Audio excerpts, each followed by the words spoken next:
જોતા રહો અમારી YouTube ચેનલ ICE રાજકોટ અને અમારી ચેનલને સબસ્ક્રાઇબ કરો અને બેલ આઇકોન પ્રેસ કરો જેથી દરેક નવા વિડીયોની નોટિફિકેશન મેળવી શકો. નમસ્કાર વિદ્યાર્થી મિત્રો, ICE ને YouTube ચેનલ પર આપ સૌનું હાર્દિક સ્વાગત છે. મિત્રો, આજનો લેક્ચર શરૂ કરીએ એની પહેલા થોડીક માહિતી આપવી છે. જેમ કે આપણે સૌ જાણીએ છીએ કે હવે નજીકમાં STA ની એક્ઝામ રહેલી છે. તો હવે એક્ઝામ તો આવી જ ગઈ છે, એમ જ સમજીએ તો પેપર પ્રેક્ટિસ શરૂ કરવી જ પડે. શા માટે ઇમ્પોર્ટન્ટ છે પેપર પ્રેક્ટિસ, પેલો એ પણ પ્રશ્ન થાય. તો જ્યારે આપણે રીડિંગ કરતા હોય ને ત્યારે એક એક સબ્જેક્ટને અલગ અલગ કરીને વાંચીએ. ક્યારે એવું ન હોય કે ચલો એક લાઈન હિસ્ટ્રીની વાંચી પછી એક લાઈન ભૂગોળની વાંચી, એમ નથી વાંચતા. એક્ઝામમાં શું થાય કે બધું ભેગું થઈને આવે છે, એટલે તો એક્ઝામની મજા હોય છે ને. સો એ રીતે જે છે કહેવાય કે ભાઈ પેપરનું ઇમ્પોર્ટન્સ રહેલું છે કે બધા સબ્જેક્ટ એક સાથે આવે છે અને એ સ્ટ્રેસની અંતર્ગત તમે ક્વોલિફાય કરો છો કે નહીં. સો આ જે સ્ટ્રેસ રહેલો છે, એક પ્રકારનો સ્ટ્રેસ જ એને કહેવાય છે. તો એની અંતર્ગત એક તૈયારી કરવી પડે છે. આ સ્ટ્રેસને સોલ્વ કરવાની પણ તૈયારી કરવી પડે. એ કેવી રીતે? તો કે પ્રેક્ટિસ. પેપર જે છે એ પ્રકારના પેપરની પ્રેક્ટિસ કરવી પડશે. તો મિત્રો, તાજેતરમાં જે STA ની એક્ઝામ આવે છે એના માટે આપણે ક્લાસીસ દ્વારા મોક ટેસ્ટ સિરીઝ જે છે શરૂ કરવામાં આવી છે, જેની અંતર્ગત જે GS પેપર છે એની પ્રેક્ટિસ કરવામાં આવશે. GS પેપરની પ્રેક્ટિસ કરવામાં આવશે. ખાસ કરીને મિત્રો જણાવી દઉં કે આ જે પ્રેક્ટિસ જે છે એ પહેલા તો ઓફલાઈન રહેલી છે, એટલે કે તમે જે રીતે ક્લાસમાં બેસીને STA ની એક્ઝામ આપશો એ જ મેથડથી જે છે અહીં એક્ઝામની પ્રેક્ટિસ કરવામાં આવશે. હવે પ્રશ્ન થાય કે કઈ કઈ વસ્તુ એમાં? તો કે તમામ જે પણ સિલેબસમાં રહેલું છે તમામ ટોપિક કવર કરેલા છે, એની સાથે કરંટ અફેર્સના 360 કવરેજ OMR પદ્ધતિથી જે મુજબ GPSC લે છે એ જ મુજબ આપણે એક્ઝામ લેવાના છીએ. હવે એના માટે ખાસ કહીને થાય કે ભાઈ તો રજીસ્ટ્રેશન કયા કયા સેન્ટર પર લેવાની છે? તો આપણું જે એક સેન્ટર રાજકોટ ખાતે છે ત્યાં લેવાશે, અમદાવાદ ખાતે લેવાશે, ગાંધીનગર ખાતે લેવાશે અને જુનાગઢ ખાતે પણ લેવાશે. તો આપણે ચાર સેન્ટર ઉપર જે મિત્રો ઓફલાઈનની અંતર્ગત STA ની મોક ટેસ્ટ સિરીઝ છે શરૂ કરવામાં આવશે. ખાસ વિદ્યાર્થી મિત્રો, જો તમે હજી સુધી આનો પર રજીસ્ટ્રેશન નથી કરેલું તો મહેરબાની કરીને રજીસ્ટ્રેશન કરી લ્યો અને કહેવાય ને કે STA ની જે પ્રિલિમની મોક ટેસ્ટ માટેની જે પ્રેક્ટિસ જે છે એનો પૂરેપૂરો લાભ લ્યો. જેની અંતર્ગત તમને જો 200 માર્કના પેપર આપશે, 2 કલાકનો સમય હશે અને જેનો સમય જે છે એ 9 થી 11 દરમિયાન રહેશે. સવારે 9 થી 11. હવે કઈ તારીખે? તો કે એક તો આવતીકાલે જ છે 20 તારીખે છે, પછી એક 21 તારીખે પેપર છે, એક 27 તારીખે છે અને એક 28 તારીખે છે. તો 4 દિવસે કહેવાય કે ભાઈ STA ની મોક ટેસ્ટ સિરીઝની પરીક્ષા જે છે ઇન શોર્ટ કે આયોજન કરેલું છે. તો મિત્રો, તમારે આ પ્રકારે કોઈ પણ ડાઉટ હોય તો તમે જે પણ સેન્ટર તમારાથી નજીક હોય અથવા તો જે પણ સેન્ટરે તમે એક્ઝામ આપવા માંગતા હોય તો એ સેન્ટર ઉપર કોલ કરી તમે વધારે માહિતી મેળવી શકો છો. આના સિવાય ઘણા બધા વિદ્યાર્થી મિત્રો એવા પણ હોય કે ભાઈ પોસિબલ નથી ત્યાં આવીને એક્ઝામ આપવી કે પ્રેક્ટિસ કરી શકીએ. તો એ વિદ્યાર્થી મિત્રો ખાસ કરીને એના માટે કહી શકીએ આપણે કે કુરિયરની સુવિધા ઉપલબ્ધ કરેલ છે. કુરિયરની સુવિધા ઉપલબ્ધ કરેલ છે જેથી કરી એ વિદ્યાર્થી મિત્રને પણ અંદાજ આવે કે એક્ઝામને ધ્યાનમાં રાખીને કયા પ્રકારના પ્રશ્ન ઇમ્પોર્ટન્ટ બને છે. 4 પેપર છે, કુલ 800 પ્રશ્નો જે છે ખૂબ મહત્વના, તમામ વસ્તુને ધ્યાનમાં રાખી, સિલેબસને ધ્યાનમાં રાખી, કરંટ અફેર્સને ધ્યાનમાં રાખી અને બનાવેલા છે. તો જે પણ વિદ્યાર્થી મિત્રો જે છે ઓફલાઈનમાં હાજર નથી રહી શકતા અથવા તો દૂર હોય છે તો એ વિદ્યાર્થી મિત્રો જે છે કુરિયર દ્વારા પણ આ 4 પ્રશ્નોનો સેટ જે છે એ મેળવી શકે છે. હા મિત્રો, આ કુરિયરનો લાભ લેવા માંગતા હોય તો તમારે જે આપણી રાજકોટ ખાતેની બ્રાન્ચ છે ત્યાં કોન્ટેક્ટ કરવો પડશે, જેનો કોન્ટેક્ટ નંબર રહેલો છે 9375701110 અથવા તો 9328001110. તો રાજકોટ ખાતેના સેન્ટરે કોલ કરી અને જે પણ વિદ્યાર્થી મિત્ર જે છે સપોઝ કે ઓફલાઈનમાં હાજર નથી રહી શકતા તો વિદ્યાર્થી મિત્ર રાજકોટ ખાતે ફોન કરી અને કુરિયર દ્વારા પણ મેળવી શકે છે. તો મિત્રો, આપણી જે આ મોક ટેસ્ટ સિરીઝ છે એની માત્ર 500 રૂપિયા જે ફી રાખવામાં આવી છે, જે તમે બે માધ્યમ થકી એટલે કે ઓનલાઈન અને ઓફલાઈન બંને પે કરી શકો છો. ઓફલાઈન માટે તમે બ્રાન્ચે જઈ અને ત્યાં જઈ અને પૂરેપૂરું પેમેન્ટ જે છે એ કરી શકો છો. એ સાથે જ મિત્રો આજનું આપણું હવે કરંટ અફેર શરૂ કરીએ તો જેના ટોપિક રહેલા છે સરકાર ખાસ કરીને ઓડિશા ગવર્મેન્ટ જે છે એ COVID-19 વોરિયર મેમોરિયલની સ્થાપના કરશે. આપણે જાણીએ છીએ કે આ વર્ષમાં COVID-19 પેન્ડેમિકે ખૂબ વધારે કહેવાય કે ભાઈ રોગચાળો ફેલાવો અને ઘણું બધું નુકસાન કરેલું હતું અને એનાથી લડવા સામે ઘણા બધા જે છે સરકારી કર્મચારીઓ છે તો ઘણા બધા વોરિયર, કોરોના વોરિયરે એનું જાન પણ ગુમાવેલો છે. તો એના માટે ઓડિશા સરકાર જે છે એ COVID-19 વોરિયર મેમોરિયલની સ્થાપના જે છે કરવાનું છે, એના ઉપર માહિતી મેળવશું. સેકન્ડ છે સંદેશ, ભારતનું નવું ઇન્સ્ટન્ટ મેસેજિંગ પ્લેટફોર્મ. હવે આપણે જાણીએ છીએ કે ભાઈ વોટ્સઅપને લઈને કંઈક પ્રાઇવેસી લઈને પ્રોબ્લેમ હતી કે ભાઈ વોટ્સઅપ એવું કહે છે કે તમે અમારી પોલિસીને અપનાવો એટલે કે એક્સેપ્ટ કરો, અધરવાઇઝ વોટ્સઅપને અનઇન્સ્ટોલ કરો. અહીં કહેવાય ને કે નોટ એક્સેપ્ટ પ્રકારનો ઓપ્શન જ નથી આપતું. અને વોટ્સઅપે એ પણ કીધું કે તમારો જે ડેટા રહેલો છે એ FB સાથે શેર કરવામાં આવશે. જો તમને સ્વીકાર્ય હોય આ વસ્તુ તો એક્સેપ્ટ કરો પોલિસીને અને આગળ વધો, અધરવાઇઝ સીધું વોટ્સઅપને અનઇન્સ્ટોલ કરો. તો કે ઇવન એ વખતે સુપ્રીમ કોર્ટને એ પણ એવું કીધું કે આપણા ભારતની અંતર્ગત કોઈ પણનો ડેટા, કોઈ પણની પ્રાઇવેસી એ પૈસા કરતાં વધારે કિંમતી છે. તો કહી શકાય કે ભાઈ જે ડેટા છે એ વિદેશ જતા ઇન્સર્ટ કે લીક થતા અટકાવવા માટે અને આ પ્રકારના જે એપ્લિકેશન રહેલી છે એનાથી બચવા અથવા તો એને ઓપ્શન તરીકે દેવા માટે એક સંદેશ એપ જે છે એ બનાવવામાં આવી છે. તો એના પર વાત કરશું. એના પછી જોઈએ તો સુરક્ષા મંત્રી છાવણી જે છે પોર્ટલ લોન્ચ કરેલું છે. એના પછી ભારત અને મ્યાનમાર જે Kaladan multi modal transit transport project છે એની ઉપર વાત કરશું. તાજેતરમાં વિદેશ મંત્રીનો ઉપર થોડુંક કહેવાય કે સ્ટેટમેન્ટ આપેલા છે, જેને લઈને મહત્વપૂર્ણ છે. અને પછી સૌથી અગત્યનો ટોપિક જે છે પુડુચેરીના ઉપરાજ્યપાલ શા માટે કરણમાં છે એ પણ ત્યારે જ જણાવીશ મિત્રો. ઓકે, આગળ વધીએ તો પ્રથમ જે આપણો ટોપિક રહેલો છે ઓડિશા સરકાર COVID-19 વોરિયર મેમોરિયલની સ્થાપના જે છે એ કરવાનું છે. તો ઓડિશાનું જે આરોગ્ય અને પરિવાર કલ્યાણ વિભાગ હોય, મંત્રાલય હોય, તો એના દ્વારા તાજેતરમાં જે ઓડિશામાં ભુવનેશ્વરમ આવેલું છે ત્યાં એક COVID-19 વોરિયર મેમોરિયલ સ્થાપવાની જાહેરાત જે છે કરવામાં આવી છે. તો સ્ટેટ પૂછે તો યાદ રાખો ઓડિશા છે અને પર્ટિક્યુલર પ્લેસ પૂછે તો યાદ રાખો ભુવનેશ્વરમ રહેલું છે. તો પરફેક્ટલી આ જો ક્લાસ સી માટે ખૂબ જ મહત્વનો પ્રશ્ન બની શકે છે કે ભાઈ તાજેતરમાં કયા રાજ્ય જે છે COVID-19 વોરિયર મેમોરિયલની સ્થાપના કરવાની જાહેરાત કરી છે? તો ઓડિશા. કઈ જગ્યાએ છે? તો ભુવનેશ્વરમ અને ઓડિશા યાદ રાખજો. આગળ વધીએ તો COVID-19 ના યોદ્ધાઓના બલિદાન જે આપેલું છે આપણે સૌ માટે, તો કે બલિદાન અને એની જે સેવાઓ છે એને સન્માનિત કરવા માટે આ સ્મારક જે છે એ બનાવશે. આપણે સૌ જાણીએ છીએ ડોક્ટર છે, પોલીસ અધિકારીઓ હોય, આના સિવાય અન્ય અધિકારીઓ છે, ઘણા બધા સંગઠનોના લોકો રહેલા છે. તો આ બધાએ જે છે કોરોનાના સમયે એનાથી લડવા માટે અને દેશના અન્ય લોકોને બચાવવા માટે બલિદાન આપેલા છે. તો એનું બલિદાન જે છે એને સન્માનિત કરવા માટે મિત્રો આ સ્મારક જે છે બનાવવામાં આવશે. રાજ્યના આરોગ્ય અને પરિવાર કલ્યાણ વિભાગની એક અખબારી યાદીમાં એટલે કે ન્યૂઝપેપરની અંતર્ગત જણાવાયું કે ભુવનેશ્વરમના જે બીજું પટનાયક પાર્ક રહેલો છે, ભુવનેશ્વરમની અંતર્ગત જે બીજું પટનાયક પાર્ક છે ત્યાં આ મેમોરિયલની સ્થાપના જે છે કરવામાં આવશે. આગળ વધીએ. સ્મારકનું ઉદ્ઘાટન ક્યારે થશે? ઇન્સ્યોર કે શરૂઆત ક્યારે થઈ જશે? બનાવવાની શરૂઆત તો કરી, ઉદ્ઘાટન ક્યારે કરશે ઇન્સ્યોર કે બધા માટે? તો 15મી ઓગસ્ટ 2021 રોજ જે છે સ્મારકનું ઉદ્ઘાટન જે છે કરવામાં આવશે. ઓડિશા સરકારના બાંધકામ વિભાગે સ્મારકની સંરચના અને જેની ડિઝાઇન જે છે એનું અંતિમ રૂપ આપવાનું કામ જે છે સોંપવામાં પણ આવી દીધું છે. કયા પ્રકારની આખી ડિઝાઇનિંગ હશે, કયા પ્રકારનું બાંધકામ ક્યાં કેવી રીતના કરવું, તો એ બધી રૂપરેખા જે કહેવાય ને આખી બાંધકામની એ કમ્પ્લીટ થઈ ગયેલી છે.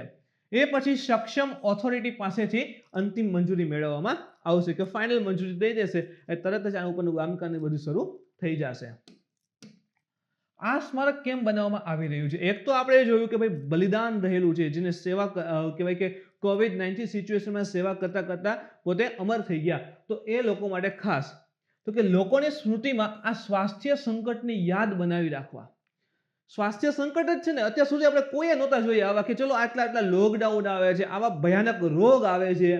તો આ પ્રકારનું જે સ્વાસ્થ્ય સંકટ છે એ ક્યાંક ને ક્યાંક યાદી બની રહેશે કે એક જમાનામાં આવો પણ સંકટ આવ્યો હતો. એક તો એ વસ્તુ, અને સેકન્ડ છે ફ્રન્ટલાઈન કાર્યકર જે હતા એના દ્વારા આપવામાં આવતી સેવાઓનું સન્માન કરવા માટે આ COVID-19 યોદ્ધા સ્મારકનું જે છે કહેવાય કે ભાઈ નિર્માણ કરાવવામાં આવી રહ્યું છે. ફ્રન્ટલાઈન વર્કર આગળ આવી અને સેવા કરી હતી, તો એ પ્રકારના જે પણ કાર્યકર રહેલા છે એની સેવાના સન્માન માટે જે કહેવાય મ્યુઝિયમ જે છે એ બનાવવામાં આવશે. આ સ્મારક એ ફ્રન્ટલાઈન યોદ્ધાઓ દ્વારા કરવામાં આવેલા બલિદાનનો પણ માન આપશે, જેમણે રોગચાળા સામે લડતા પોતાનો જીવ ગુમાવ્યો હતો. ઓડિશામાં મહામારી વચ્ચે 60 જેટલા COVID-19 યોદ્ધાઓ અને આરોગ્ય કર્મચારીઓ મૃત્યુ પામ્યા હતા. આપણે સૌ જાણીએ છીએ કે COVID-19 જ્યારે ખૂબ વધારે ફેલાતો હતો, સ્પ્રેડિંગ અવસ્થામાં હતો, એ સમયે ડોક્ટર છે, પોલીસ છે, એ રાત દિવસ જે છે લોકોની સેવામાં હતા. હવે વિચાર કરો, આપણને કોઈ એમ આપણી સોસાયટીમાં પેલો કેસ આવે ને તો આપણને ડર આવે કે આપણને થઈ જશે તો. આટલો ડર હતો તો ડોક્ટરને તો એની સેવા કરવાની હતી, એનો ઈલાજ કરવાનો હતો, તો એ વખતે એને કેટલો ડર હોય, છતાં એને ખડે પગે રાત દિવસ જોયા વિના સેવા કરી અને ઘણા બધા લોકોને મોતના મુખમાંથી બચાવી લીધા છે. તો એની જે બલિદાન છે, એની જે સેવા છે, એના માટે આ સ્મારક જે છે બનાવવામાં આવી રહ્યું છે. પૃષ્ઠભૂમિ ઉપર જોઈએ તો કોવિડ-19 યુદ્ધ સ્મારકનું નિર્માણ જે છે, યુદ્ધ સ્મારકનું નિર્માણ જે છે એ ઓડિશાના મુખ્યમંત્રી જે રહેલા છે નવીન પટનાયક, એના દ્વારા 2020માં કરેલી ઘોષણાના પૃષ્ઠભૂમિમાં કરવામાં આવી રહી છે. એટલે કે ઓડિશાના મુખ્યમંત્રી ઓલરેડી ઘોષણા કરેલી હતી કે કોવિડ-19 વોરિયર્સ રહેલા છે એના માટે અમે એક સ્મારકનું નિર્માણ કરશું, અને તાજેતરમાં એના ઉપરની જે આખી રૂપરેખા છે કમ્પ્લીટ થઈ ગઈ છે. હવે જેવી પરમિટ મળશે કે તરત એના ઉપરનું બાંધકામ બધું શરૂ થઈ જશે. મુખ્યમંત્રીએ વર્ષ 2020માં જાહેરાત કરી હતી કે આરોગ્ય કર્મચારીઓ અને સહાયક સેવા કર્મચારીઓ મૃત્યુ કોરોના વાયરસ રોગચાળાને કારણે થયા છે તેને શહીદનો દરજ્જો આપવામાં પણ આવશે, કારણ કે તેઓ સેવા કરતા કરતા શહીદ થયા છે મિત્રો. તો એને આપણે કહેશું કે શહીદનો દરજ્જો જે છે દેવામાં આવશે. એના પછી રહ્યું છે મિત્રો સંદેશ, ભારતનું એક નવું ઇન્સ્ટન્ટ મેસેજિંગ પ્લેટફોર્મ. કે ઇન્સ્ટન્ટ મેસેજ એટલે શું છે કે આપણે ટિક કરી હાય તો તરત હાય સામે મેસેજ મળી જાય, તો એ પ્રકારનું એમ. તો નેશનલ જે ઇન્ફોર્મેટિક સેન્ટર, જેને આપણે NIC કહીએ છીએ, નેશનલ ઇન્ફોર્મેટિક સેન્ટર, તો એને સંદેશ નામની એક એપ જે છે લોન્ચ કરી છે. અને આ ઇન્સ્ટન્ટ મેસેજિંગ પ્લેટફોર્મ વોટ્સઅપ જેવું જ છે. આ વોટ્સઅપને લઈને બહુ દુવિધા હતી મિત્રો. જો ખરેખર શું હોય કે ભાઈ આપણને અનુચ્છેદ 21 અધિકાર આપે છે કે સ્વીકારવું અથવા ન સ્વીકારવું, છે ને, રાઇટ ટુ પ્રાઇવસી. સો એની અંદર શું થાય છે કે ભાઈ ચલો કોકને અપડેટ નથી કરવું તો એ નોટ એક્સેપ્ટ એવું આપશે, પણ અહીં એ પ્રકારનો ઓપ્શન જ વોટ્સઅપ એનું આપ્યો, ઓનલી વન જ, કે એક્સેપ્ટ ઓર અનઇન્સ્ટોલ. ડાયરેક્ટલી આ પ્રકારનું આપી દીધું. તો એક રીતે જોઈએ ને તો વોટ્સઅપ એવું કહેવા માંગતું હતું કે ભાઈ ઓનલી અમે એક જ આમ. એટલે હંમેશા આ પ્રકારની મોનોપોલી હોય ને સારી ન કહેવાય, અને એને તોડવી જરૂરી હોય છે. જેવી રીતે જેમ કે ગૂગલ મેપને રહેલા છે, તો ધીરે ધીરે બધો ડેટા ને બધું લીક થવાની શક્યતા હોય તો તરત જ આપણું મેપમાં ઇન્ડિયા તરીકે આવે છે, ઇસરો આગળ લઈ આવે છે. તો સેમ એ જ રીતે વોટ્સઅપ રહેલું છે કે તરત જ એનું જે કહેવાય કે અધર વર્ઝન એની ચેલેન્જમાં ભારત સરકારે લોન્ચ કર્યો છે સંદેશ. એ જ રીતે ટ્વિટર નાખવામાં આવે છે ખૂબ. તો જે મોનોપોલી હોય છે ને ઇન્ડિયાના માર્કેટમાં, જે મોનોપોલી રહેલી છે ને આ પ્રકારની એપ્લિકેશન હવે શું થાય છે, તૂટતી જાય છે, જે દેશ માટે ખૂબ જ સારું કહી શકાય. આગળ વધીએ તો તેનો ઉપયોગ કોઈ પણ પ્રકારના સંચાર માટે થઈ શકે. જેવી રીતે આપણે વોટ્સઅપ યુઝ કરતા ફોટો, ગીત, વોટેવર ડેટા, એ રીતે તમામ પ્રકારની સુવિધા જે છે આની અંદર આપવામાં આવશે. આ એપ્લિકેશન સાથે જોડવા માટે મોબાઈલ નંબર અથવા તો જે ઈમેલ આઈડી જે છે એની નોંધણી કરાવવી જરૂરી છે, જે વોટ્સઅપમાં એમાં કરીએ છીએ એ જ મુજબ આમાં પણ રહેલું છે. આ એપ્લિકેશનને લોન્ચ કરવાની જરૂરિયાત કર્મચારીઓની વચ્ચે એક સુરક્ષિત સંચાર સુનિશ્ચિત કરવા માટે અનુભવાય છે, કારણ કે દેશવ્યાપી લોકડાઉનની પૃષ્ઠભૂમિમાં વર્ક ફ્રોમ હોમ સંસ્કૃતિએ વેગ પકડ્યો છે. જો વાક્ય આમ થોડું ભયાનક લાગે પણ કાંઈ નથી. લોકડાઉનમાં આપણે સૌ જાણીએ છીએ કે વર્ક ફ્રોમ હોમ સ્ટાર્ટ હતા. ઇવન એના પછી પણ હજી કેટલાક સેક્ટર એવા છે કે જ્યાં વર્ક ફ્રોમ હોમ ચાલી શકે છે અને ચાલી રહ્યા છે. તો આને શું કર્યું કે ભાઈ ચલો વર્ક ફ્રોમ હોમ એટલે કે આખું ડિજિટલી જે છે વર્ક થઈ રહ્યું છે, તો ક્યાંક ને ક્યાંક સંભાવના છે કે ભાઈ ડેટા પણ લીક થાય. હવે જેમ કે વોટ્સઅપની તો આપણે કઈ ઇન્ડિયાની કંપનીઓ તો છે નહીં, તો આપણો ડેટા જે છે લીક થવાની સંભાવના હોય છે. તો આને કવર કરવું હોય, આને રોકવું હોય તો એના માટે આપણી ખુદની એપ્લિકેશન જોઈએ. અથવા તો ચલો આપણી એપ્લિકેશનમાં એમ થાય કે એમાં નહીં ડેટા લીક થાય, પણ એ ડેટા મે બી લીક થાય તો આપણા દેશમાં જશે, વિશ્વમાં ક્યાંય જતા નથી. NICએ ઓગસ્ટ 2020માં આ એપ્લિકેશનનું જે પ્રથમ વર્ઝન હતું ને એ જેથી લોન્ચ પણ કરેલું છે.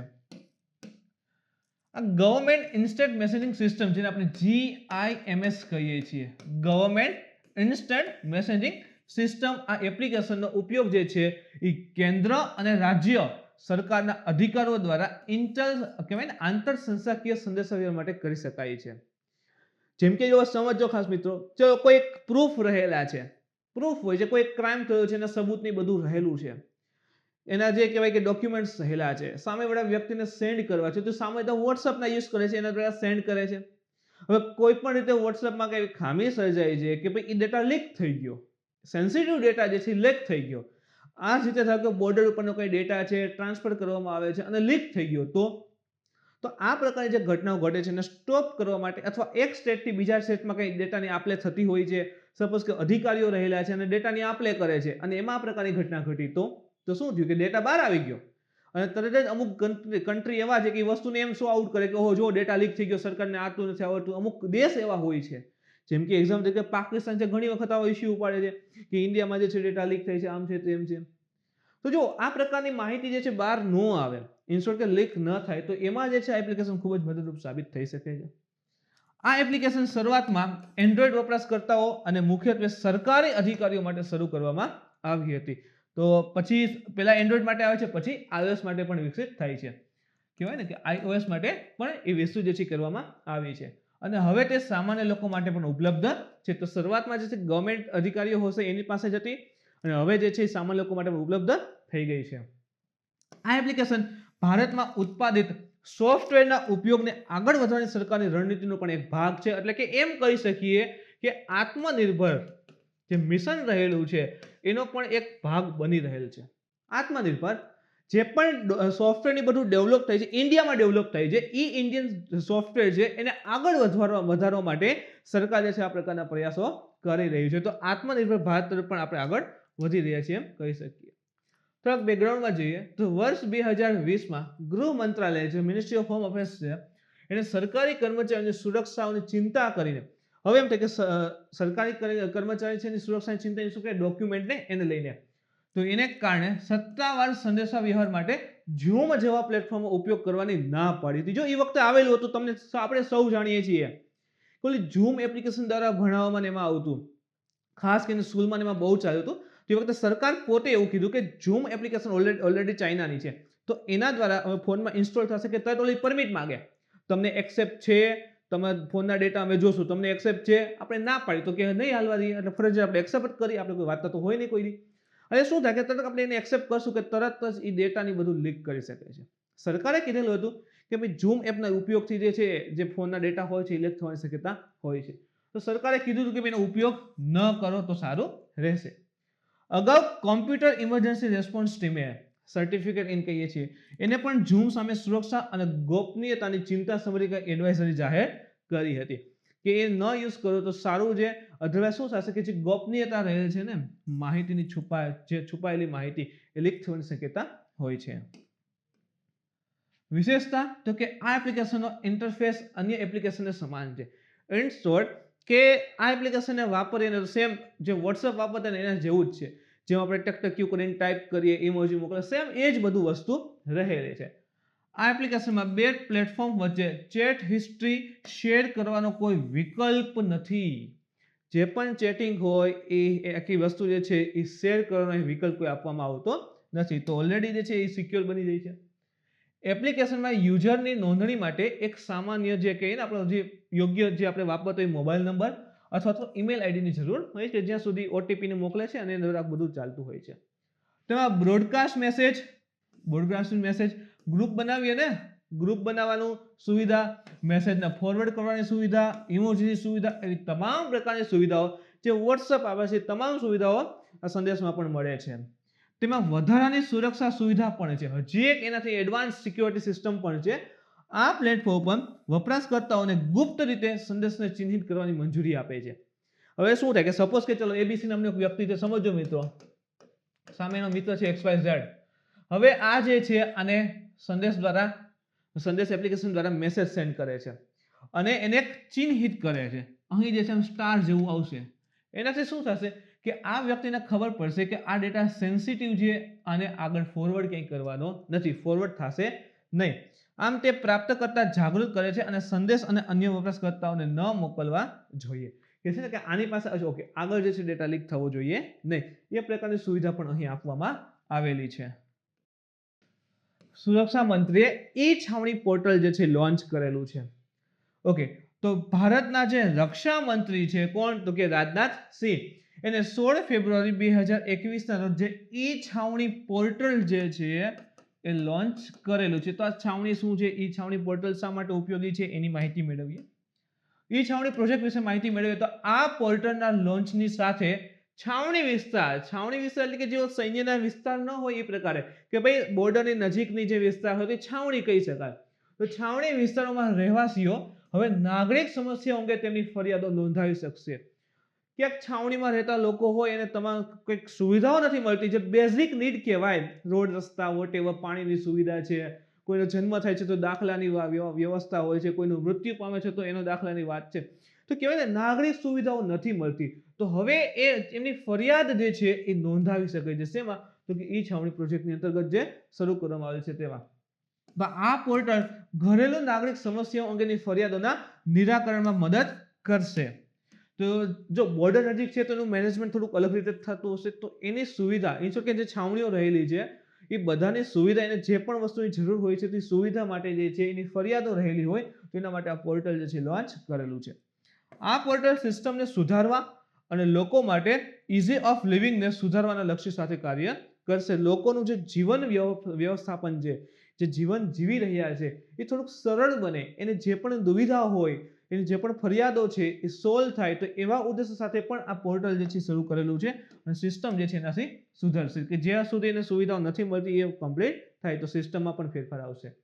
ઈ છાવણી પ્રોજેક્ટ 20 લાખથી વધુ નાગરિકો માટે ઓનલાઈન મ્યુનિસિપલ સેવાઓ પ્રદાન કરવાના ઉદ્દેશથી શરૂ કરવામાં આવેલ છે.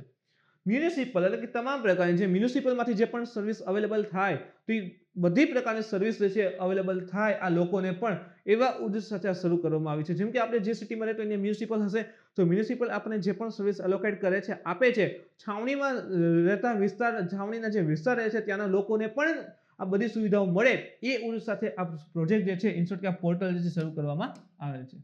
આ પોર્ટલનો ઉપયોગ લીઝના નવીનીકરણ માટે, જન્મ અને મૃત્યુની ઓનલાઈન નોંધણી માટે અને ઓનલાઈન અરજી કરવા માટે થઈ શકે. જે કીધું ને કે ભાઈ જન્મ અથવા તો મૃત્યુના જે દાખલાની વાત હોય અથવા કંઈક કહેવાય કે અરજી કરવી હોય તો એના માટે આનો યુઝ જે છે થઈ શકે છે.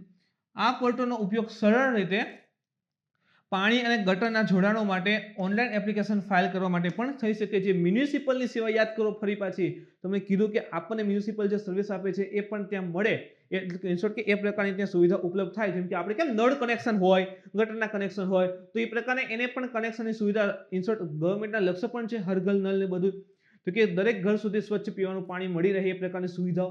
તો એ લક્ષ્ય ફૂલફિલ થાય એના માટે ક્યાંક ને ક્યાંક અહીં ઉદ્દેશ્ય પણ દેખાઈ રહ્યો છે કે આ પોર્ટલ માધ્યમથી ગવર્મેન્ટે જે લક્ષ્ય રાખેલા છે એ પણ ફૂલફિલ થશે. અને સુવિધા નથી મળતી તો એ વસ્તુ અહીં ફાઇલ કરે છે, ફરિયાદ લખાવે છે અને સોલ્યુશન જે છે કરવામાં આવશે. છાવણી બોર્ડની શ્રેણી, જેમ કે છાવણીઓને 4 શ્રેણીમાં વિભાજિત પણ કરવામાં આવેલ છે. જેમ કે શ્રેણી 1 નંબરની હોય તો ત્યાં શું હશે કે વસ્તી કેટલી હશે? 50,000 થી વધુ હોય. શ્રેણી 2 તો કે વસ્તી જે છે 10,000 થી 50,000 ની વચ્ચે હશે. 3 તો ત્યાં 2500 થી 10,000 ની વચ્ચે હશે અને 4 હશે તો 2500 થી ઓછી. તો 1 નંબરમાં 50 થી વધુ, 50 થી વધુ. 2 નંબરમાં શું હશે તો કે 10,000 થી 50,000 ની વચ્ચે હશે. 3 નંબર હશે તો 2500 થી 10,000 હશે અને 4 નંબરમાં 2500 થી કેવી હશે? ઓછી હશે. તો છાવણી જે છે એના 4 શ્રેણીમાં ડિવાઈડ પણ કરવામાં આવે છે. એના પછી મિત્રો ઇમ્પોર્ટન્ટ મુદ્દો છે Bharat Myanmar Kaladan multi modal transit transport project. જો અહીંથી એક તો ક્લિયર થઈ ગયું કે ભારત મ્યાનમાર વચ્ચેની કંઈક વાત કરે છે અને મ્યાનમાર અત્યારે ખૂબ ઇમ્પોર્ટન્ટ છે, આપણે સૌ જાણીએ છીએ. તો બંને દેશો વચ્ચે કંઈક Kaladan multi modal transit transport system પ્રોજેક્ટની વાત કરી છે. ટ્રાન્ઝિટ ટ્રાન્સપોર્ટ છે એટલે જો એ પણ ક્લિયર થવું જોઈએ કે રોડ રસ્તાના નિર્માણ હશે, કંઈક પોર્ટ વિકાસ કરતા હશે જેથી કરીને ટ્રાન્સપોર્ટ બંને વચ્ચે કેવું થાય? વધે. તો કેન્દ્રીય વિદેશ મંત્રી જે એસ જયશંકર છે એને તાજેતરમાં જણાવ્યું કે Kaladan multi modal transit transport project અંતિમ તબક્કામાં છે, કે હવે પૂરો થવા આવેલો છે. તો એમ થાય કે તો અત્યાર સુધી શું હતું? ખરેખર 2014માં પૂર્ણ થવાનો હતો પણ એના ક્યાંક ને ક્યાંક વિરોધ થતો, ક્યાંક રોડ રસ્તાના ડેવલપમેન્ટમાં વિરોધ ને બધું થતું, કામ અટકી પડતા. તો અંતિમ હવે છે જે છે એનું અંતિમ ચરણ, અંતિમ તબક્કામાં એ આવેલો છે. પરંતુ વિવિધ પડકારોને કારણે આ પ્રોજેક્ટ કેવો થઈ ગયો છે? વિલંબ થઈ ગયો હતો. આગળ વધીએ તો વિદેશ મંત્રીએ વધુમાં જણાવ્યું હતું કે સિટવે પોર્ટ હવે થોડા સમય માટે જ કાર્યરત છે. સિટવે પોર્ટ શું છે એ પણ જોઈએ. જેમ કે જો તમને ક્લિયર થશે કે આ ઉપરનો ભાગ નેપાળ છે, અહીં ભૂતાન છે, આ બાંગ્લાદેશ રહેલું છે અને આ મ્યાનમાર છે અને આપણું ભારત છે અને આપણે નોર્થ ઇસ્ટ કહીએ ને 8 સિસ્ટર વાળો પાર્ટ એ રહેલો છે. હવે એની વાત કરીએ તો અહીં નોર્થ ઇસ્ટના સ્ટેટ ત્રિપુરા, મિઝોરમ ને બધું આવેલું છે. અહીં આપણું ભારતનું કોલકાતા વિસ્તાર છે, હુગલી રિવર વહે છે. અહીં જે છે આ મ્યાનમાર છે અને અહીં મ્યાનમારનું એક બંદર આવેલું છે, એનું નામ છે સિતવે બંદર. સ્ટ્રિંગ ઓફ પર્લ, મોતીઓની હારમાળાની યોજના જે છે ચીનની હિન્દ મહાસાગરમાં, એમાં પણ સમાવેશ હતો, પણ હવે એ બધું ઓછું થઈ ગયું છે. તો સિતવે પોર્ટ જે રહેલો છે, ભારત જે છે કોલકાતા તો સિતવે અને સિતવે દ્વારા આગળ વધી અને આપણે નોર્થ ઇસ્ટ સુધીની કનેક્ટિવિટી વધારવા માંગે છે. તો સિતવે પોર્ટ હવે ટૂંક સમયમાં બંધ પણ થઈ જશે. તેમણે એમ પણ કહ્યું કે આ પલેતવા ઇનલેન્ડ વોટર ટર્મિનલ પ્રોજેક્ટ પણ પ્રગતિ કરી રહ્યો છે. Inland water terminal project, inland એટલે કે નદીની અંતર્ગતનો જે વિસ્તાર હશે ત્યાં આખો વોટર ટર્મિનલ પ્રોજેક્ટ જે છે શરૂ રહેલો છે, એ પણ પ્રગતિ કરી રહ્યો છે. જેમ કે જો અહીંથી ધારો કે આમ નદી આવતી હોય તો નદીની અંદર પણ ડેવલપ કરી શકે આ પ્રકારના પ્રોજેક્ટ, જળમાર્ગ નહીં, તો એ પ્રકારની અહીં વાત જે છે એ કરેલી છે. વિદેશ મંત્રીએ એમ પણ કહ્યું કે કલાદાન મલ્ટીમોડલ ટ્રાન્સપોર્ટ પ્રોજેક્ટ જે છે એ રસ્તાના નિર્માણને કારણે વિલંબિત થયું. કીધું 2014માં પૂરો થવાનો હતો, પણ જેમાં રસ્તાને બધું ડેવલપ કરવું છે કારણે શું થઈ ગયું છે, વિલંબિત થઈ ગયો છે. અને ઉમેર્યું કે આ ક્ષેત્રને કેટલાક કાયદા અને વ્યવસ્થાના પડકારોનો પણ સામનો કરવો પડે છે. શા માટે? તો કે ઇન્ટરનેશનલ છે. જુઓ અહીં તમે આ કોલકાતા, હવે આ જે વિસ્તાર કહેવાય છે મિત્રો, આને ચિકન નેક કહેવાય, ચિકન નેક કહેવાય છે. અહીં સિલિગુડી ગલિયારા પણ આવેલ છે. હવે નોર્થ ઇસ્ટની કનેક્ટિવિટી માત્ર આટલા વિસ્તાર, જો આ નેપાળ છે, આ ભૂતાન છે, આ બાંગ્લાદેશ છે, આટલી એકદમ પતલા રસ્તાથી કનેક્ટ છે, એટલે ચિકન નેક કહીએ છીએ. હવે શું થશે કે આ વિસ્તાર સુધી અન્ય કનેક્ટિવિટી, કાલે ઉઠીને ચલો આ વિસ્તારમાં કાંઈ પણ થાય તો નોર્થ ઇસ્ટ આપણું અલગ તલગ પડી જાય, તો હવે એવું ન થવું અથવા તો ત્યાં સુધીની પહોંચ વધારે ડેવલપ કરવી હોય તો શું કરી શકાય? તો કે એક તો બાંગ્લાદેશમાંથી રસ્તા ડેવલપ કરી શકે તો એ પણ ચાલે છે. ઓકે, ત્રીજી વસ્તુ તો કે એક અહીંથી આમ ફરીને પણ જવાય છે, તો અહીં આ બંદર સામસામે બંદરના ડેવલપમેન્ટ કરીએ, અહીં બંદર દ્વારા પછી શું કહીએ તો કે અહીં સુધી રસ્તા બનાવી શકાય કે ભાઈ કોલકાતાથી અહીંયા જાય મ્યાનમારથી આમ ઉપર તરફ જઈ શકીએ છીએ અને આપણી નોર્થ ઇસ્ટ સાથેની કનેક્ટિવિટી પાછી વધારી શકીએ છીએ. તો આ મુજબ જે છે આખો પ્રોજેક્ટ જે છે ચલાવવામાં આવી રહ્યો છે. પૃષ્ઠભૂમિ, તો કલાદાન પ્રોજેક્ટ જેનો ખર્ચ કેટલો છે તો યાદ રાખો $484 મિલિયન છે. તે 2014 સુધી પૂર્ણ થવાનો હતો, પણ કેટલાક કાયદાઓ ઇન્ટરનેશનલ બોર્ડર ઉપર છે તો કેટલાક કાયદાઓ છે, આના સિવાય એ વિસ્તારનો ડેવલપમેન્ટ કરે છે, જનજાતિનો વિસ્તાર રહેલો છે, તો ક્યાંક ને ક્યાંક ડેવલપમેન્ટ, રસ્તા રોડ નિર્માણ થઈ છે, એનો પણ વિરોધ થયો. તો એ બધાને સોલ્વ કરી, કાયદા સોલ્વ કરતા થોડો સમય જે છે વધારે લાગી ગયો. કલાદાન રોડ પ્રોજેક્ટ ઉપર વાત કરીએ. $484 મિલિયન પ્રોજેક્ટ છે અને કોલકાતા બંદરને સિતવે બંદર દરિયા માર્ગે જોડે છે. જો અહીં આપણે શરૂઆતમાં પાછી વાત કરીએ, અહીં જે છે આ વિસ્તાર અહીંથી એક અહીં આવશે, પછી જે છે ઉપર તરફ જાય છે, તો આ જે વિસ્તાર છે આના માટે વધારે ખર્ચ જે છે એ લાગુ પડેલો છે. હવે જો આ તો સી બાઉન્ડ્રી આવે, પછી અહીંયા પાછો બાંગ્લાદેશનો વિસ્તાર છે, તો નિયમને પણ વ્યવસ્થિત ફોલો કરવા પડે. અધરવાઇઝ એવું થાય કે ભાઈ અમારા ક્ષેત્રની અંતર્ગત જે છે દેશ આવી રહ્યો છે, હસ્તક્ષેપ કરી રહ્યો છે. અને આપણે એ પણ જાણતા હોવા જોઈએ કે દેશની નોટિકલ માઇલ સુધીની બોર્ડર હોય છે, અપ ટુ 12 નોટિકલ માઇલ, પછી 24 નોટિકલ માઇલ અને અંતે આવે છે 200 નોટિકલ માઇલ. તો 200 નોટિકલ માઇલ સુધી જે છે દેશ આપણું ખનન વિધિ કરી શકે છે, દરિયામાં સંશોધન ખનન કરી શકે. 12 સુધી સંપૂર્ણ આપણો વિસ્તાર હશે. 24 સુધી કાંઈ પણ ઘટના દેખાય તો આપણી નેવીને ત્યાં જઈને, કોસ્ટગાર્ડને જઈને પકડી શકે છે. તો આ મુજબ આખો વિસ્તાર જે છે રહેલો હોય છે. આ પ્રોજેક્ટ મ્યાનમારમાં સિતવે બંદરને કાલન નદીના નૌકા માર્ગના માધ્યમથી ચીન રાજ્યના પલેતવા સુધી જોડે છે. જો છેક ઊંચાઈ ઉપર જાય છે, આખો એવડો રસ્તો જે છે આખો ડેવલપ જે છે આપણે કરેલો છે. ત્યારબાદ આ પ્રોજેક્ટ પૂર્વ ભારતમાં મિઝોરમ માટે સડક માર્ગથી પલેતવાને જોડશે. જે આપણે શરૂઆતમાં જોયું ને કે આ રીતે રહેલો છે આખો વિસ્તાર. અહીં કોલકાતા આવશે, આ બાંગ્લાદેશ આવશે અને અહીં જે છે આ મ્યાનમારનો વિસ્તાર છે આ રીતે. તો હવે અહીંથી કોલકાતાથી નીકળીએ તો આ રીતે આપણે દરિયા માર્ગે અહીં સિતવે બંદર ઉપર, ત્યાંથી જે છે પછી આ મિઝોરમ સુધી આપણે જઈએ છીએ. તો હવે આ વિસ્તારમાં તો રોડનું એવું ડેવલપમેન્ટ કરવું જશે, આ જે છે દરિયા માર્ગનો વિકાસ થશે. આ પ્રોજેક્ટને ભારતની એક્ટ ઈસ્ટ પોલિસીના એક મહત્વપૂર્ણ ઘટક તરીકે પણ જોઈ શકાય છે, જે ભારતને મ્યાનમાર દ્વારા દક્ષિણ પૂર્વ એશિયા સાથેની કનેક્ટિવિટી જે ખૂબ જ સારી આપે છે. હવે act East policy, act East policy, હવે નોર્થ ઇસ્ટ ક્ષેત્ર જે છે મિત્રો આપણે સૌ જાણીએ છીએ કે ભાઈ પહેલેથી થોડોક ડેવલપમેન્ટમાં પાછળ રહી ગયેલો છે. ખાસ કરીને જંગલો જનજાતિઓ વધારે છે, એની કલ્ચર આખું અલગ છે, ડેવલપમેન્ટ અથવા તો મોડરેશન થવામાં અવરોધ આવે છે, જેના લીધે એનું ડેવલપમેન્ટ થવું જોઈએ એટલું થઈ શક્યું નથી. તો જે નોર્થ ઇસ્ટ એરિયા છે એના ડેવલપમેન્ટની જરૂર છે, મુખ્ય પ્રમાણમાં લેવાની જરૂર છે. તો શરૂઆતમાં છે ને લુક ઇસ્ટ ચલાવવાની, જો સમજ, લુક ઇસ્ટ પોલિસી ચલાવવાની, 90ના દશકની આસપાસ લુક ઇસ્ટ ચલાવી. એના પછી લુક ઇસ્ટ પોલિસી LEP 2.0 ચલાવાય. 2014 જ્યારે મોદી ગવર્મેન્ટ બને છે ત્યારથી જે છે જે લુક ઇસ્ટ પોલિસી હતી, પૂર્વ તરફ જોવો, પૂર્વ તરફ એટલે નોર્થ ઇસ્ટ વિસ્તાર છે એના ઉપર જોવો, એનો વિકાસ કેવી રીતે કરવો એના વિશેની વાત કરો, તો that is look east policy. પછી 2014માં શું આવે છે, મોદી ગવર્મેન્ટ લુક ઇસ્ટ માંથી કરે છે એક્ટ ઇસ્ટ પોલિસી, કે જોયું તો બહુ, હવે એના ઉપર કાર્ય કરો. લુક ઇસ્ટ પોલિસી આવે છે અને એની અંદર પછી સુધારો થઈને જે એક્ટ ઇસ્ટ પોલિસી છે, એક્ટ ઇસ્ટ પોલિસી એમાં 2.0 જે છે લાગુ પાડે છે. હવે શા માટે, જો ઉત્તર પૂર્વનો વિકાસ જે છે, મેં તમને હમણાં દેખો કે એકદમ નાનો એવો માઇન્ડર એવો ચિકન નેક એરિયા છે ત્યાંથી કનેક્ટેડ છે. હવે ચિકન નેક એરિયા ઉપર કાંઈ પણ થાય તો આની સાથેની કનેક્ટિવિટી આપણી તૂટી જાય છે, તો અહીંને કનેક્શન સહિતના અલગ અલગ રસ્તા પણ હોવા જોઈએ. તો એમાં જે છે ખાસ કરીને જે આસિયાન કન્ટ્રી જે છે ખૂબ વધારે મહત્વપૂર્ણ ભાગ ભજવી શકે છે. અહીંયા ડેવલપમેન્ટ કરવાની જરૂરિયાત ઊભી થઈ છે, તો આસિયાન કન્ટ્રીઝ જે છે સૌથી મહત્વપૂર્ણ ભાગ નિભાવી શકશે. અહીં મ્યાનમાર આવ્યું છે તો એ પણ મહત્વપૂર્ણ ભાગ નિભાવે છે, બાંગ્લાદેશ છે તો એ પણ એનો પણ ઉપયોગ કરીને આપણે ડેવલપમેન્ટની બધું કરી શકીએ છીએ. તો આ બધા દેશને ક્યાંક ને ક્યાંક આપણે મદદ લઈએ છીએ અને સામે મદદ પણ એને કરીએ છીએ.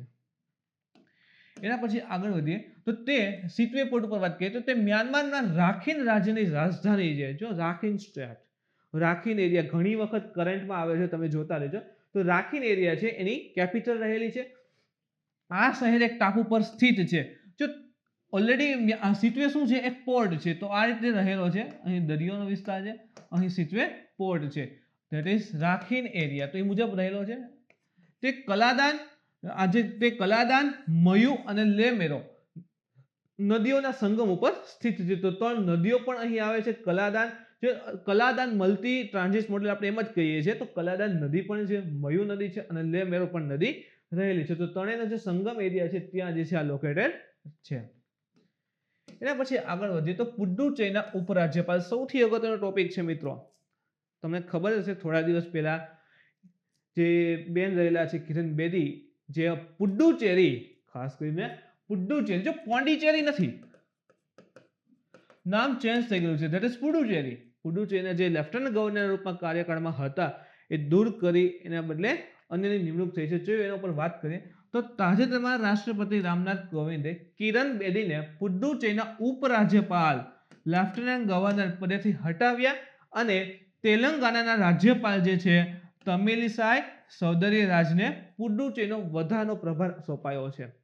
તો જો અહીંથી એક વસ્તુ ક્લિયર થવી જોઈએ કે કિરણ બેદીને હટાવવામાં આવ્યા છે અને ઓલરેડી જે તેલંગાનાના રાજ્યપાલ હતા, કોણ, તો કે તમિલિસાઈ સૌંદર્યરાજ, એને વધારાનો કાર્યભાર સોંપ્યો છે. કયું, તો કે પુડુચેરીનો. તો જે તેલંગાનાના રાજ્યપાલ છે એની પાસે બે હતી, એક તો તેલંગાના સ્ટેટ અને પુડુચેરી. આગળ વધીએ પુડુચેરીના ઉપરાજ્યપાલની શક્તિ અને સ્ત્રોત. હવે બંધારણમાં શું જોગવાઈ છે, કઈ એક્ટ છે કે જેથી શક્તિ મળતું એ સ્ત્રોત છે, કઈ એના વિશે વાત કરીએ તો પુડુચેરી એક કેન્દ્ર શાસિત પ્રદેશ છે, આપણે જાણીએ છીએ, તથા બંધારણના અનુચ્છેદ 239A દ્વારા સંચાલિત છે. જો ઇમ્પોર્ટન્ટ છે, એનું કારણ છે કે આપણે પુડુચેરીમાં વિધાનસભા છે અને ત્યાં ઇલેક્શન પણ છે. જો આપણે કેન્દ્ર શાસિત કેટલા છે પહેલા એ પણ પ્રશ્ન થવો જોઈએ અહીંથી. તો 8 કેન્દ્ર શાસિત પ્રદેશ રહેલા છે, એમાં એક દિલ્હી છે જ્યાં વિધાનસભા છે, એક પુડુચેરી છે જ્યાં વિધાનસભા છે. આના સિવાય એક કેન્દ્ર શાસિત પ્રદેશમાં વિધાનસભા છે કે નહીં એ મિત્રો તમે કોમેન્ટ કરીને જણાવજો. તો પુડુચેરી છે ત્યાં વિધાનસભા છે અને આ વર્ષે ત્યાં ઇલેક્શન પણ છે, અને ઇલેક્શનની ઘણી વખતે આ પ્રકારનો પ્રશ્ન બને છે, એટલા માટે ઇમ્પોર્ટન્ટ આખો ઇસ્યુ થાય છે. તો આપણે બંધારણની અંદર અનુચ્છેદ 239 એમાં ક્યાંક ને ક્યાંક આનો ઉલ્લેખ કરેલો છે. કેન્દ્ર શાસિત પ્રદેશ સરકાર અધિનિયમ, જો આ લો ની વાત છે, ઓલો બંધારણના અનુચ્છેદ હતો, હવે આ એક્ટ આવે છે, નિયમ આવે છે. તો government of union territory act 1963 હેઠળ પુડુચેરી માટે મંત્રીઓની કાઉન્સિલ સહિત એક વિધાનસભાની જોગવાઈ જે છે કરવામાં આવેલી છે. તો પુડુચેરીમાં વિધાનસભા જે છે એ કયા એક્ટના આધારે છે, તો યાદ રાખો government of union territory act 1963 એના હેઠળ મંત્રીઓની કાઉન્સિલ સહિત એવું નહીં કે ચલો વિધાનસભા જ છે, ના, વિધાનસભા છે તો એક મંત્રીઓની પરિષદ પણ હશે જે અલગ અલગ કાર્યમાં ઉપરાજ્યપાલને મદદ કરશે, ચાહે સલાહની જરૂર પડે તો એ મુજબ જે છે એને મદદ કરશે. એ મુજબ અહીં વિધાનસભા આવેલી છે. આ ઉપરાંત અધિનિયમમાં જણાવ્યું છે કે કેન્દ્ર શાસિત પ્રદેશોનું જે પ્રશાસન છે એ ભારતના રાષ્ટ્રપતિ દ્વારા ઉપરાજ્યપાલના માધ્યમથી કરવામાં આવશે. હવે કેન્દ્ર શાસિત છે એટલે કેન્દ્રથીનું શાસન ચાલતું હશે તો શું કે દરેક વખતે રાષ્ટ્રપતિને હસ્તક્ષેપ કરવા ન જાય તો રાષ્ટ્રપતિ દ્વારા જે ઉપરાજ્યપાલ રહેલા છે એના માધ્યમથી, એટલે રાષ્ટ્રપતિ શું કરશે, ઉપરાજ્યપાલની નિમણૂક કરશે અને એના દ્વારા આખું પ્રશાસન છે યુનિયન ટેરિટરી કરવામાં આવશે. તો એ પણ અધિનિયમમાં જણાવેલું છે. અધિનિયમ દ્વારા અધિનિયમની જે ધારા છે 44, હવે જો આ ધારા 44 ની વાત છે, આ અનુચ્છેદ નથી. જોયો અનુચ્છેદ 239 છે એમાં જેમાં કેન્દ્ર શાસિત એની વાત કરેલી છે. પછી શું કહે છે તો યુનિયન ટેરિટરી એક્ટ જે રહેલો છે 1960 government of union territory act 1963 એના મુજબ હવે કાયદો છે તેમાં અલગ અલગ ધારાઓ છે. તો ધારા 44 છે એમાં ઉપરાજ્યપાલ એટલે કે લેફ્ટનન્ટ ગવર્નર માટે કાનૂન બનાવવાના કિસ્સામાં વિવેક અનુસાર કાર્ય કરવાની શક્તિ પ્રદાન કરવામાં આવી છે. કોને? તો કે જે એક્ટ રહેલો છે એની 44મી ધારા છે એની અંતર્ગત લેફ્ટનન્ટ ગવર્નરને કાયદો બનાવવાની કિસ્સામાં, કાયદો નવો બનાવવો હોય એ વખતે એના વિવેક અનુસાર કાર્ય કરવાની શક્તિ એને પ્રદાન કરવામાં આવી છે. જેમ કે રાષ્ટ્રપતિને મળે છે એ મુજબ અહીં એને પણ થોડી ઘણી શક્તિ જે છે પ્રદાન કરવામાં આવી છે.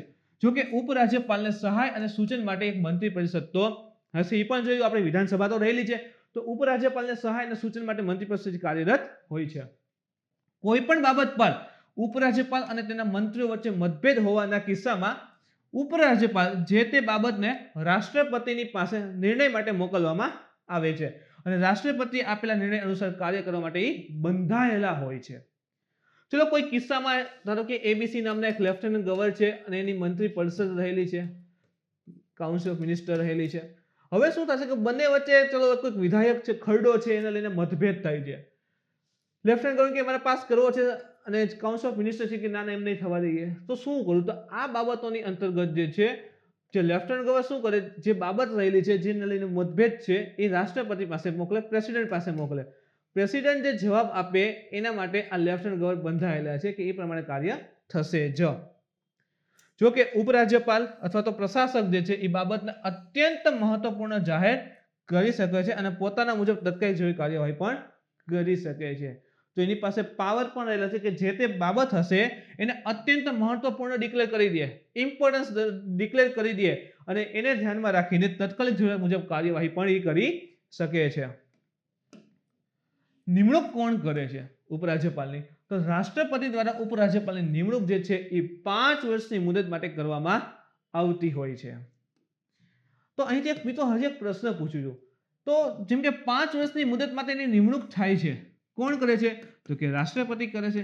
તો શું એ રાષ્ટ્રપતિના પ્રસાદ પડ્યા હોય એટલે કે રાષ્ટ્રપતિને એવું લાગશે કે ના ભાઈ આને મારે એટલું યોગ્ય વર્ક નથી થતો, કોઈ પણ રીતે અન્ય કારણોસર એના પદ ઉપરથી દૂર કરી શકાય શું 5 વર્ષ પહેલા, 4 વર્ષે અથવા તો વધારે 5 ની બદલે 6 વર્ષ સુધી?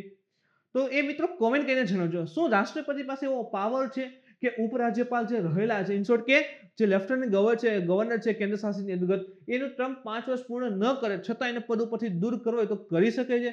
એ મિત્રો તમે કોમેન્ટ કરીને જણાવજો અને કઈ જગ્યાએ વસ્તુ છે એ પણ જણાવજો.